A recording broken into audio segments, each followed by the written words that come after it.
Okay, let's jump right into this explainer. Today, we're looking at one of the most incredible engineering marvels in human history. Imagine a structure so absolutely crucial, so strategically irreplaceable, that its survival could literally dictate the outcome of a global conflict. We are going to unpack the story of a bridge that completely defied the limits of 20th century engineering, survived the relentless bombings of World War II, and still stands today as a bustling titan of steel. Let's set the scene, because our story really heats up on a terrifying night. It's December 20th, 1942. The world is just completely consumed by the Second World War. Suddenly, the eerie silence of the night in Kolkata, India, is shattered by the wailing of air raid sirens. Just moments later, the heavy drone of Japanese bombers fills the pitch-black sky. And they aren't hunting a military base. No, their target is a massive, brand-new iron structure spanning the Hooghly River below. They are hunting the Howrah Bridge. Now you might be thinking, it's just a bridge, right?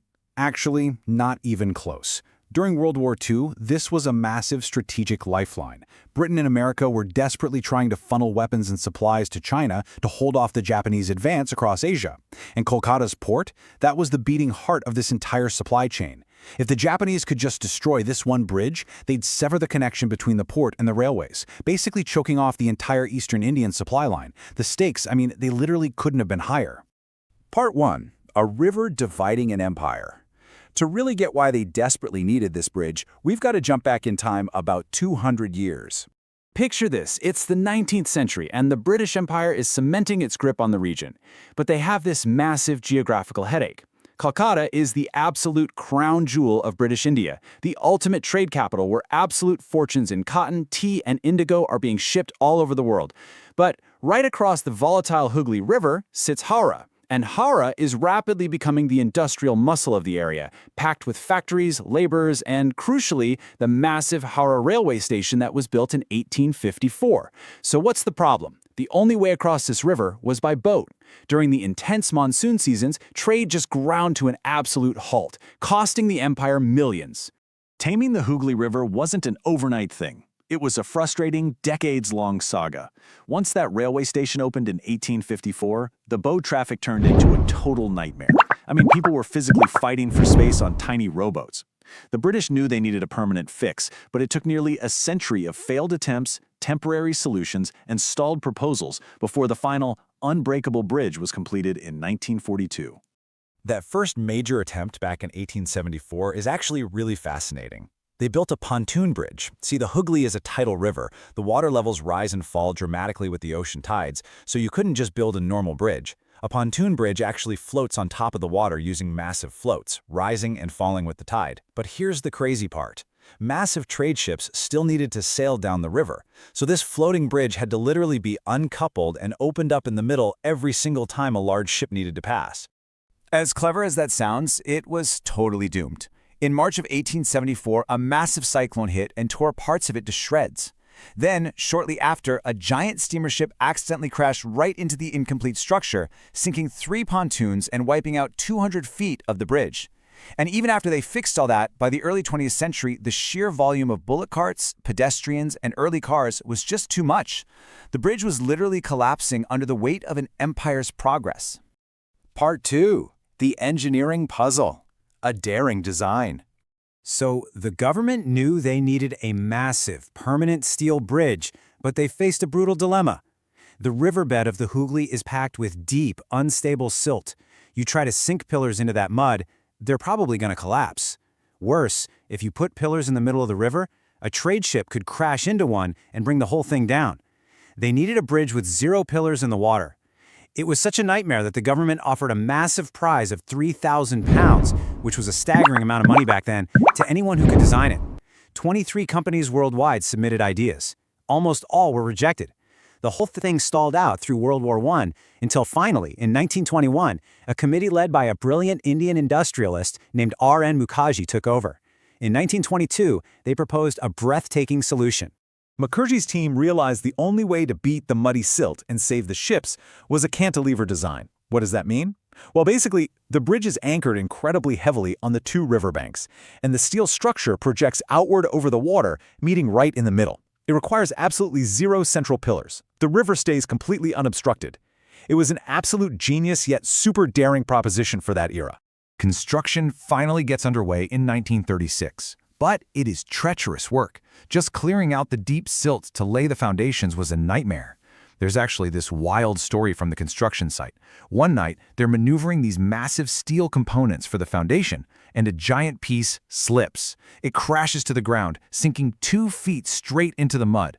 The impact was so heavy that a seismograph in the nearby Kitterport area registered it as a literal earthquake. Terrified locals came running out of their houses in the middle of the night. Part 3. Forged in steel. No nuts, no bolts. Now this is where the story takes an amazing turn regarding the materials. The original plan was to import all 26,500 tons of steel from Britain. But 1939 rolls around and World War II breaks out.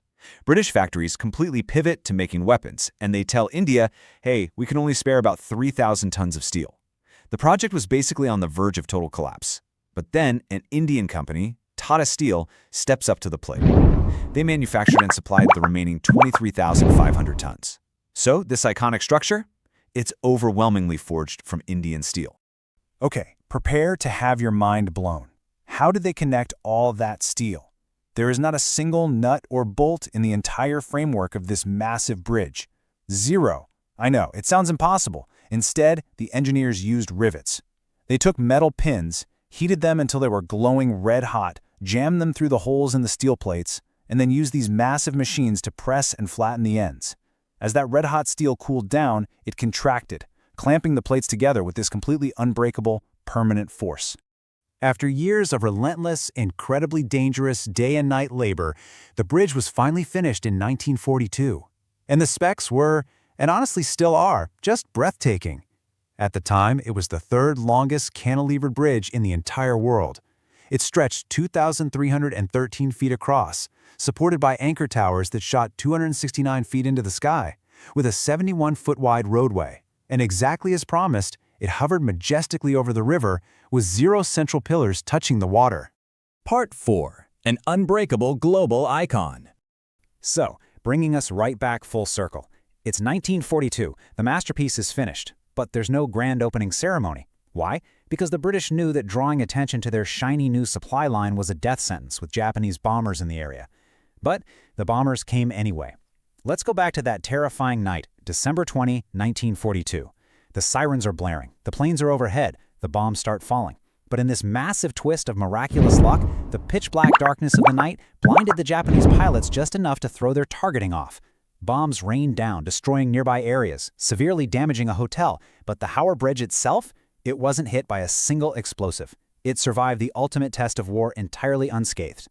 After Indian independence in 1947, this bridge completely transformed from a colonial military target into the absolute heartbeat of Kolkata. Today, it carries a staggering 100,000 plus vehicles and over 500,000 pedestrians every single day. In 1965, they officially renamed it Rabindra Setu in honor of the great poet Rabindranath Tagore, but let's be real, the world will forever know it as the Howrah Bridge, the true, unbreakable symbol of the city. Over 80 years later, this absolute titan of riveted Indian steel is still holding up the immense weight of a modern metropolis, standing just as firmly as the day it was built. It really makes you pause, doesn't it? We've got supercomputers, advanced robotics, AI, but it leaves you wondering, in an age of all this modern technology, will any of our modern bridges stand strong for 80 years without a single bolt?